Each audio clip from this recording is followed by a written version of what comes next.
ఉన్నాయి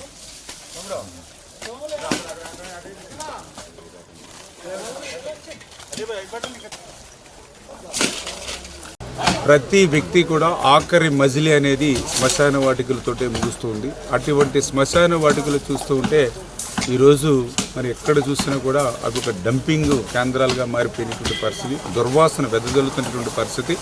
చనిపోయినటువంటి వ్యక్తి మరి బాగానే ఉన్నాడు, కానీ అతన్ని మోసుకొచ్చినటువంటి నలుగురితో పాటు కూడా వచ్చిన 100 మంది ముక్కు మూసుకుంటే ఆక్సిజన్ అందదు, ముక్కు తెరిస్తే అక్కడ ఉన్నటువంటి దుర్గంధాన్ని భరించలేనటువంటి స్థితి మనందరం కూడా చూస్తూ ఉన్నాం.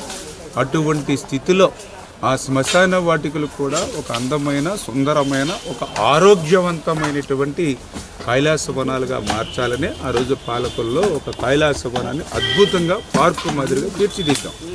అదే మాదిరిగా ఈరోజు కూటమి ప్రభుత్వం అధికారంలోకి వచ్చాక నా నియోజకవర్గంలో ఉన్నటువంటి శ్మశాన వాటికలను కూడా మరి అందమైనటువంటి, ఆరోగ్యవంతమైనటువంటి కైలాసవనంగా మార్చేటువంటి ప్రక్రియకు గత మరి 5-6 నెలల క్రితం శ్రీకారం చుట్టినటువంటి పరిస్థితి మీ అందరికీ తెలుసు.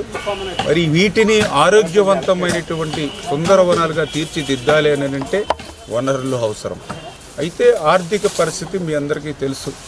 గత 5 సంవత్సరాల వైఎస్ఆర్సీపీ పాలనలో సంపద సృష్టించడం మాట నుంచి ఉన్న సంపద కూడా ఆవిరైపోయినటువంటి పరిస్థితి. 5 సంవత్సరాలు వాళ్ళ అధికారంలో ఉండి 20 సంవత్సరాలు వెనక్కి నెట్టేసినటువంటి పరిస్థితి.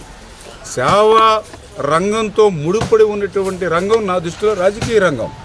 అటువంటి సేవాభావంతో పనిచేయవలసినటువంటి రాజకీయ రంగంలో అటువంటి గొడ్డలి పార్టీలు విధ్వంసకరమైనటువంటి, ధ్వంసమైనటువంటి పాలన వల్ల జరిగినటువంటి ఆర్థిక నష్టాన్ని గుర్తించే ఈరోజు ప్రభుత్వ సాయం అంటే ఎవరైతే ఇండస్ట్రీస్, ఏజెన్సీలు ఎవరైతే ఉంటారో వాళ్ళ సిఎస్ఆర్ ఫండ్స్ కూడా తీసుకుని ఆ సిఎస్ఆర్ ఫండ్స్ని ఈ యొక్క బరిల్ గ్రౌండ్స్ అభివృద్ధికి మ్యాచింగ్ చేస్తూ ఆ సిఎస్ఆర్ ఫండ్స్కి తోడుగా గ్రామాల్లో కూడా చైతన్యం తీసుకొచ్చి, ఎందుకంటే మీ అందరికీ తెలుసు శ్మశాన వాటికలో అడుగు పెడితే మళ్ళీ మనం ఇంటికి వెళ్ళాలంటే స్నానం చేయాలి, లేదంటే మనము ఇంట్లో ఎవరైనా గర్భిణీ స్త్రీలు ఉంటే శ్మశాన వాటికి పోకూడదు.